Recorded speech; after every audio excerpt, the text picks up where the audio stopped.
जय श्री राम दोस्तों, स्वागत है आप सभी का सनातन धर्म यात्रा में। दोस्तों, पिछले वीडियो में आपने मनुस्मृति के तृतीय अध्याय के 40 श्लोकों को सुना और समझा।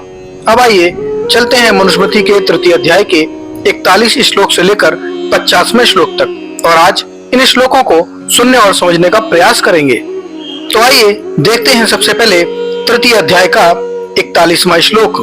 इसमें लिखा है अंतिम 4 विवाह निंदनीय। इसमें लिखा है इत्रेषु तु शिष्टेषु नृशंसनावादिनः जायन्ते दुर्विवाहेषु ब्रह्मधर्म द्वेषेषुतः।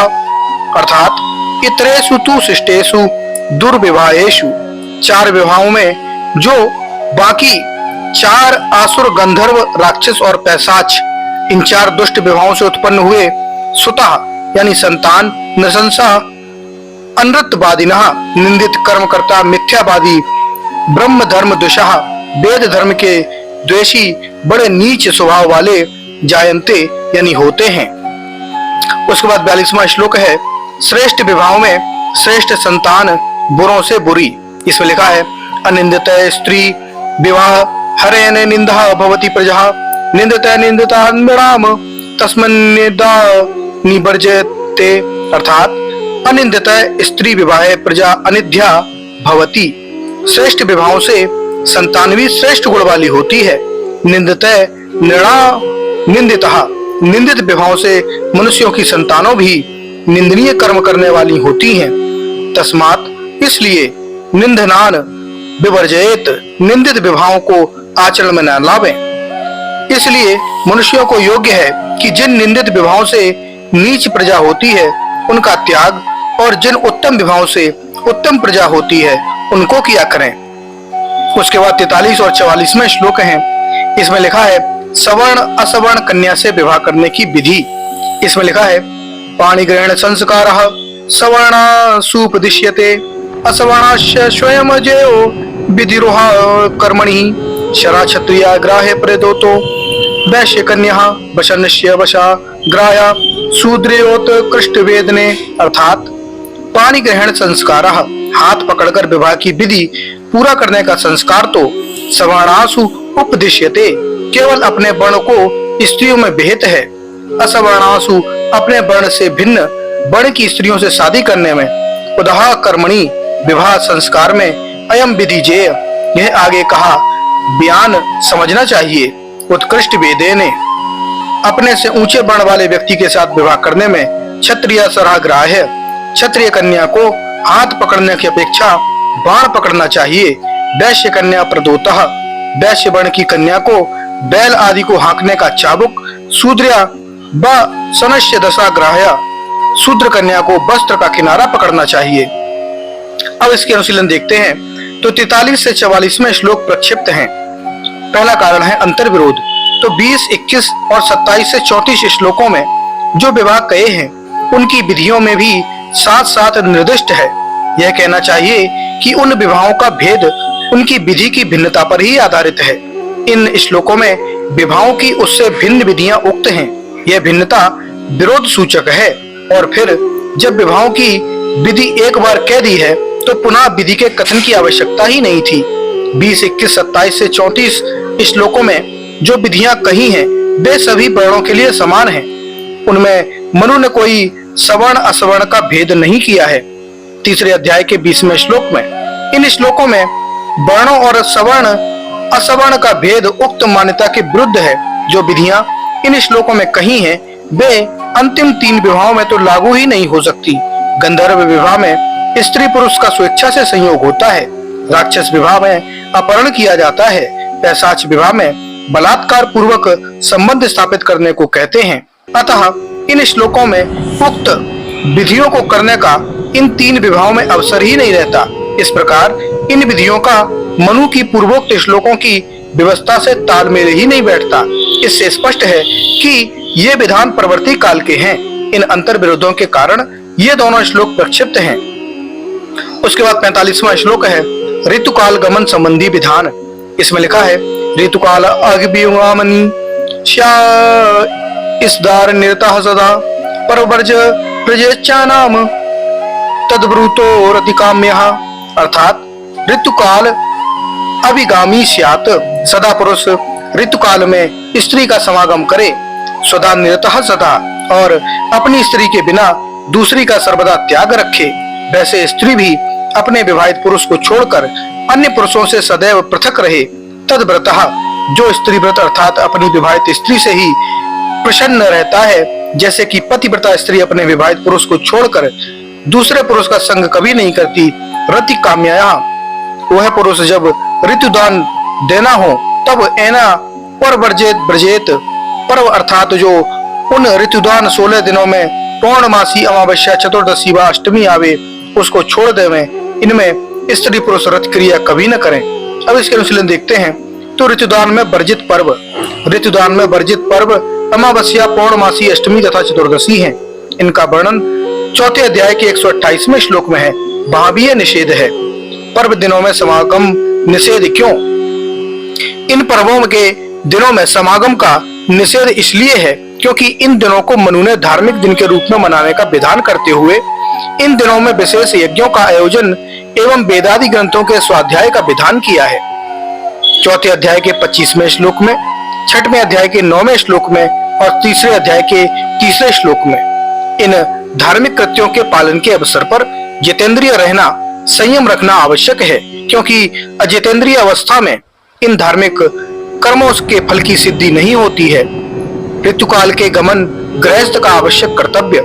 गृहस्थ हो जाने पर व्यक्ति के लिए ऋतुकाल में स्त्री गमन सहवास करना आवश्यक कर्तव्य है। इसलिए मनु ने कहा है, ऋतुकाल अभिगामी स्यात् परवर्ज्य ब्रजेत। इस पर प्रकाश डालते हुए आचार्य कौटिल्य ने कारण पूर्वक इस कर्तव्य को आवश्यक बतलाया है और इसको गृहस्थ का धर्म विधान माना है। इसका पालन न करने पर उसके लिए दंड व्यवस्था भी निर्धारित की है। वे कहते हैं कि ऋतुकाल में गमन करने से स्त्रियों के पथ भ्रष्ट होने और उनका आचरण दूषित होने की आशंका होती है। ऋतुकाल में गमन न करने अपने गृहस्थ धर्म का पालन न करना है और ऐसे व्यक्ति को कर्तव्य पालन न करने पर 96वें दंड दिया जाना चाहिए। जैसे कि लिखा है, तीर्थो परोदो ही धर्म नधा इति कौटिल्य।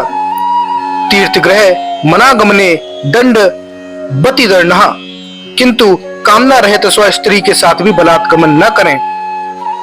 इसी कारण से मनु ने पति के दीर्घ प्रवास काल में स्त्री को नियोग द्वारा संतान प्राप्त करने की स्वीकृति दी है। कौटिल्य ने भी इसका समर्थन और विधान किया है। उसके बाद 46वां श्लोक है, स्त्रियों का स्वाभाविक ऋतुकाल। इसमें लिखा है, ऋतु स्वाभाविका स्त्रीणाम रात्र्या षोडशा स्मृतः चतुर्भिर्तरे साधर्म हो भी सद्विगति है। अर्थात स्त्रीणाम स्वाभाविक ऋतु, स्त्रियों का स्वाभाविक ऋतुकाल 16 रात्र्या स्मृतः 16 रात्रि का है। अर्थात रजो दर्शन के दिन से लेके 16वें दिन तक ऋतु समय है। इतरे सद्विगहते चतुर्भि अहोभि साधम। उनमें से प्रथम 4 रात्रि अर्थात जिस दिन रजस्वला हो उस दिन से लेके 4 दिन निंदित हैं। प्रथम, द्वितीय, तृतीय और चतुर्थ रात्रि में पुरुष स्त्री का स्पर्श और स्त्री पुरुष का स्पर्श और स्त्री पुरुष का संबंध कभी न करे। अर्थात उस रजस्वला के हाथ का छुआ पानी भी न पीवे, ना वह स्त्री कुछ काम करे, किंतु एकांत में बैठी रहे, क्योंकि इन 4 रात्रियों में समागम करना व्यर्थ और महारोग कारक है। उसके बाद 47वां श्लोक है, निंदित रात्रियां। इसमें लिखा है, तस्माद्य अश्य तत्रस्तु निंदित एकादशी चायः त्रयोदशी चा से सास्तु प्रशस्ता 10 रात्र्यः। अर्थात तस्मात् आद्या चतुर्षु निंदिता। जैसे प्रथम को 4 रात्रि ऋतुदान देने में निंदित हैं, या एकादशी च त्रयोदशी, वैसे 11वीं और 13वीं रात्रि भी निंदित हैं। शेषातु 10 रात्र्यः प्रशस्ता, और बाकी रही 10 रात्रि तो ऋतुदान में श्रेष्ठ हैं। अब इसके अनुशीलन देखते हैं। तो ऋतुगमन में निषिद्ध रात्रियां। 46वें श्लोक में स्त्रियों का स्वाभाविक ऋतुकाल का समय 16 रात्रि का माना है। उनमें रजो दर्शन के दिन की रात्रि सहित प्रथम 4 रात्रियां निंदित हैं। इसी प्रकार रजो दर्शन के दिन से 11वीं और 13वीं रात्रि भी ऋतुदान में निंदित है। इस प्रकार 16 रात्रियों में से 10 रात्रियां ऋतुदान के लिए श्रेष्ठ बचती हैं। किंतु इन 10 राशियों के बीच यदि कोई पर्व अर्थात अमावस्या, पौर्णमासी, अष्टमी, चतुर्दशी का दिन आए तो उसकी रात्रि में ऋतुदान न करें, ऐसा स्पष्ट निर्देश चौथे अध्याय के 128वें में और तीसरे अध्याय के 45वें श्लोक में है। इस प्रकार कभी 7-8 तो कभी 10 रात्रियां ऋतुदान के लिए शेष बचती हैं। ऋतुकाल की निश्चित रात्रियों का कारण। रजोदर्शन काल में स्त्री गमन से व्यक्ति की प्रज्ञा, तेज, बल, ज्योति, आयु की हानि होती है। इसका द्रष्टव्य है चौथे अध्याय का 40 से 42वां श्लोक। उसके बाद 48वां श्लोक है पुत्र और पुत्री प्राप्त्यार्थ रात्रि की पृथकता। इसमें लिखा है युग्मासु पुत्रा जायन्ते स्त्रियो युग्मासु रात्रिषु तस्मादुगमासु पुत्रार्थी संविषेदार्थ वे स्त्रियम। अर्थात युग्मासु पुत्रा जायन्ते, युग्म अर्थात सम संख्या की रात्रियों छठी, 8वीं, 10वीं, द्वादशी, चतुर्दशी, षोडशी में समागम करने से पुत्र उत्पन्न होते हैं। अयुग्मासु रात्रिषु स्त्रियः, विषम संख्या वाली अर्थात 5वीं, 7वीं, 9वीं, 15वीं रात्रियों में लड़की उत्पन्न होती है। तस्मात् इसलिए पुत्रार्थी, पुत्र की इच्छा रखने वाले पुरुष आर्तवे युग्मासु स्त्रियम संविषेत, ऋतुकाल में समरात्रियों में ही स्त्री से समागम करें।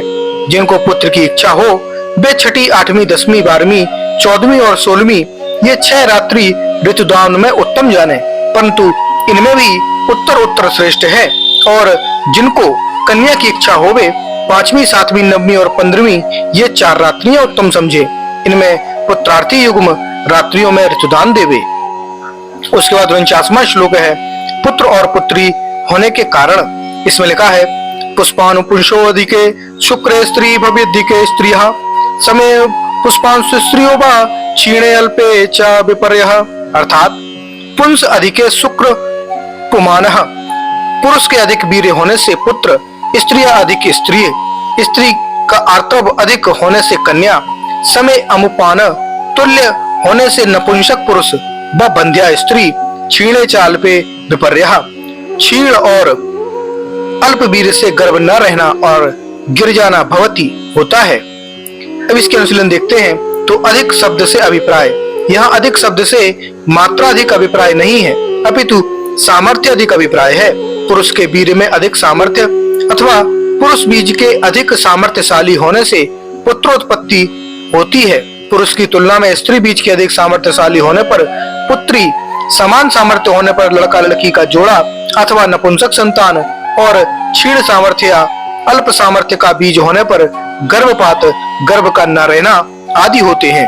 आधुनिक चिकित्सा विज्ञान से विरोध नहीं। अधिकतर लोगों का विचार है कि मनु की मान्यता का आधुनिक चिकित्सा विज्ञान की मान्यता से विरोध आता है, लेकिन मूलतः ऐसा नहीं है। आधुनिक चिकित्सा विज्ञान के मतानुसार पुरुष के वीर्य में 2 प्रकार के शुक्राणु होते हैं, पहला X और दूसरा Y। स्त्री के रज में केवल X कीटाणु होते हैं। पुरुष का Y शुक्राणु जब स्त्री के X कीटाणु से मिलता है तब लड़का होता है।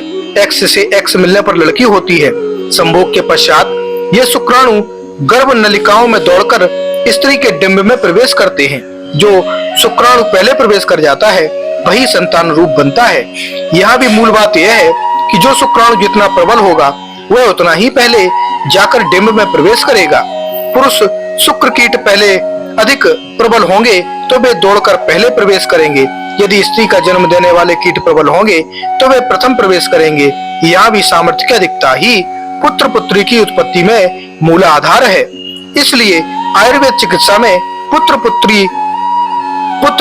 प्राप्ति चाहने वालों को पुरुष शुक्र सामर्थ्य वर्धक औषधियां प्रदान की जाती हैं।